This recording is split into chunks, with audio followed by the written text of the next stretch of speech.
السلام علیکم ورحمۃ اللہ وبرکاتہ۔ آیت الکرسی میں اللہ تعالیٰ فرماتے ہیں اعوذ باللہ من الشیطان الرجیم بسم اللہ الرحمن الرحیم۔ اللہ لا الہ الا هو الحی القیوم لا تأخذہ سنۃ ولا نوم لہ ما فی السماوات وما فی الارض من ذا الذی یشفع عندہ الا بإذنہ یعلم ما بین ایدیہم وما خلفہم ولا یحیطون بشیء من علمہ الا بما شاء وسع کرسیہ السماوات والارض ولا یؤودہ حفظہما وہو العلی العظیم۔ اللہ لا الہ الا، اللہ جس کے سوا کوئی بھی عبادت کے لائق نہیں، هو الحی القیوم، اور وہ کیسا ہے؟ حی القیوم، زندہ ہے اور ہمیشہ قائم رہنے والا ہے۔ لا تأخذہ سنۃ، اسے اونگ نہیں آتی، جمائی نہیں آتی، ولا نوم، اور وہ سوتا نہیں۔ لہ ما فی السماوات والارض، اور جو کچھ بھی زمین میں ہے اور آسمانوں میں ہے وہ سب اسی کے لیے ہے۔ من ذا الذی یشفع، من ذا الذی، کون ہے وہ ہستی، کون ہے وہ شخصیت، کون ہے وہ طاقت، یشفع عندہ، جو شفا کرے اس کے دربار میں، اس کے آگے، یعنی اللہ کے آگے۔ کون ہے وہ ہستی، وہ کون سی ہستی ہے جو شفا کر سکے؟ الا باذنہ، ہاں مگر سوائے ان کے جنہیں باذنہ اجازت دے اللہ تعالی، یعنی کہ اس کی اجازت اگر ہو تو شفاعت کر سکتے ہیں۔ یعلم ما بین ایدیہم وما خلفہم، اور وہ جانتا ہے سب کچھ، ما بین ایدیہم، جو کچھ بھی ان کے پیچھے ہوا ہے، یعنی جو کچھ بھی پیچھے گزر چکا ہے، وما خلفہم، اور جو آگے ہونے والا ہے، ہر چیز کا علم ہے اس کے پاس۔ ولا یحیطون بشیء من علمہ، اور اللہ کا علم ہر چیز کو احاطہ کیے ہوئے ہے، اور اس کے علم میں سے کوئی جان نہیں سکتا الا بما شاء، مگر سوائے اتنے علم کے جتنا اللہ چاہے، اپنے علم میں سے کسی کو دے سکتا ہے۔ وسع کرسیہ السماوات والارض، اور اس کی کرسی زمین اور آسمانوں کو گھیرے ہوئے ہے۔ وسع کرسیہ السماوات، اس کی کرسی زمین اور آسمانوں کو گھیرے ہوئے ہے۔ ولا یؤودہ حفظہما، اور اس کے لیے کوئی بیزاری کا کام یا کوئی تھکانے والا کام نہیں ہے۔ حفظہما، ان تمام کی حفاظت کرنا۔ کس کی حفاظت کرنا؟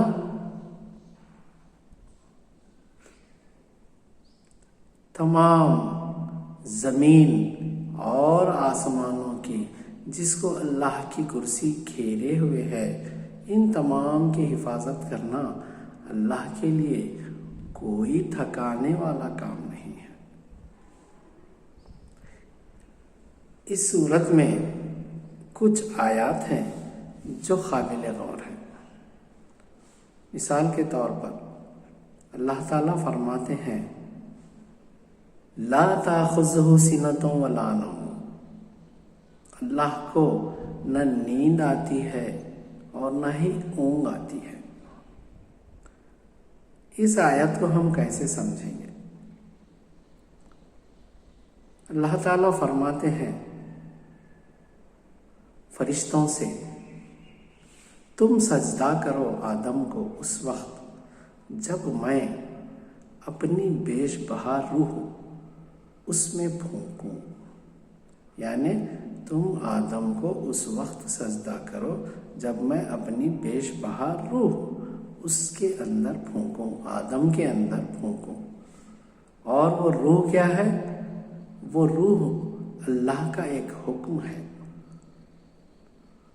اب انسان میں بھی اللہ تعالیٰ نے کچھ تقاضے لگائے ہیں، بھوک لگتی ہے، پیاس لگتی ہے، نیند آتی ہے، جمائی آتی ہے، اونگ آتی ہے، تھکان ہوتی ہے، سستی ہوتی ہے، اور اللہ کی ذات ان تمام چیزوں سے پاک ہے۔ لیکن اللہ تعالیٰ نے ہمارے سمجھنے کے لیے اپنی اس صفت کو خرچ کے طور پر، انعام کے طور پر، امانت کے طور پر ہمارے جسم میں داخل کرتی ہے۔ لہذا ہم تو سو جاتے ہیں رات میں یہ دعا پڑھ کے کہ سونے کی دعا اللہم باسمک اموت واحیا، یعنی اے اللہ میں تیرے ہی نام کے ساتھ مرتا ہوں اور زندہ بھی ہوتا ہوں۔ جب ہم سوتے ہیں تو ہمیں خواب دکھائی دیتے ہیں، اور وہ خواب کیا ہے؟ خواب جو اللہ کی امانت ہمارے پاس ہے، یعنی روح، اس کی سیر و تفریح کو ہم خواب کی شکل میں دیکھتے ہیں۔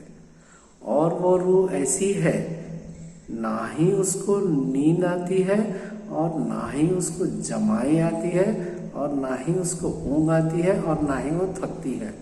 ہمارا جسم تھک جاتا ہے اور ہم سوتے ہیں، لیکن اللہ کی امانت وہ روح سیر و تفریح میں مصروف رہتی ہے۔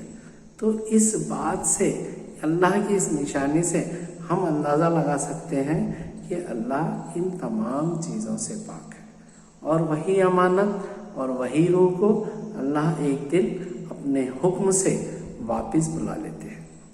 تو یہی اللہ کی صفت ہے جس میں نہ اونگ آتی ہے اور نہ ہی نیند آتی ہے، اور ہم سوتے ہیں، ہم کو تھکان ہوتی ہے، اسی لیے اللہ تعالیٰ فرماتے ہیں وَلَا يَؤُودُهُ حِفْظُهُمَا، اور اس کے لیے کوئی تھکانے والا کام نہیں ہے یہ تمام زمین اور آسمانوں کی حفاظت کرنا۔ اس بات کو سمجھنے کے لیے ہم ایک مثال لیں گے، ایک ایگزامپل لیں گے۔ ارتھ از اے اسفیئر، زمین گول ہے، زمین ایک اسفیریکل شکل میں ہے، اور سورج زمین سے بہت زیادہ فاصلے پر ہے، لیکن سورج کے اندر سے سولار اسٹارمز یعنی کہ شمسی طوفان آتے ہیں، فلیئرز آتے ہیں، سولار فلیئرز اسے کہا جاتا ہے۔ وہ شعلے ہر لمحہ زمین کی طرف بہت تیزی سے آئونائز چارجز کی شکل میں آتے ہیں فضاؤں میں، مگر زمین کے اطراف اللہ تعالیٰ نے ایک ایسی میگنیٹک فیلڈ رکھی ہے، ایسی میگنیٹک فیلڈ زمین کے اطراف میں، کیونکہ زمین خود ایک بہت بڑا میگنیٹ ہے، وہ میگنیٹک فیلڈ ان چارجز کو، ان طوفانی ذرات کو، ان شعاؤں کو، الیکٹرو میگنیٹک چارجز کو زمین سے کئی 100 کلومیٹر دوری پر ہی اپنے میگنیٹزم سے ڈیفلیکٹ کرتی ہے، اور وہ پورے شمسی طوفان کی آگ زمین سے کئی 100 کلومیٹر دوری کے فاصلے سے ڈیفلیکٹ ہو کر نکل جاتی ہے، اور ان چارجز کو، ان آیونز کو ہم ایک جگہ سے دیکھ سکتے ہیں۔ وہ مقام کینیڈا میں ہے۔ کینیڈا میں رہنے والے لوگ ان نظاروں کو دیکھ سکتے ہیں، یعنی وہ فلیئرز کو دیکھ سکتے ہیں، سولار فلیئرز کو، جو زمین کے قریب سے ہو کر گزرتے ہیں لیکن زمین میں داخل نہیں ہوتے، اور انسانوں کو نقصان نہیں پہنچا سکتے، کیونکہ اللہ تعالیٰ نے ان کی حفاظت کا ایسا انتظام کیا ہے، اور ان چارجز کی وجہ سے ڈیو ٹو آئونائزیشن بہت ہی خوبصورت بادل بنتے ہوئے دکھائی دیتے ہیں، اور دیکھنے والے کو ایسا محسوس ہوتا ہے کہ یہ کلر کے بادل زمین کے پاس سے ہوتے ہوئے جا رہے ہیں، کیونکہ کینیڈا جہاں پر ہے وہاں پر زمین کا قطب شمالی ہے، یعنی ساؤتھ پول ہے، اور ساؤتھ پول کی وجہ سے میگنیٹزم وہاں پر زیادہ ہوتی ہے، جس کی وجہ سے وہ چارجز ڈیفلیکٹ ہو کر زمین سے بچتے ہوئے گزرتے ہیں۔ یہ تو ایک معمولی سی مثال ہے جو اللہ 24 گھنٹے زمین کی اور زمین میں رہنے والے انسانوں کی حفاظت فرمانے کے لیے مقرر کیے ہیں۔ ایسے کئی فینامنا ہر لمحہ رات اور دن چلتے رہتے ہیں، جس کی وجہ سے انسانوں پر کئی آنے والی مصیبتوں کو اللہ تعالیٰ ٹال دیتے ہیں۔ اسی لیے فرما رہے ہیں وَلَا يَؤُودُهُ حِفْظُهُمَا، مجھے ان تمام کی حفاظت کرنا کوئی تھکانے والا کام نہیں اور کوئی بیزار کرنے والا کام نہیں ہے۔ وَهُوَ الْعَلِيُّ الْعَظِيمُ، اور وہ ہستی ایسی ہے بہت ہی بلند مرتبہ اور بہت ہی عظیم، یعنی بہت عظمت والی ہستی ہے۔ الحمدللہ رب العالمین، وآخر دعوانا الحمدللہ رب العالمین۔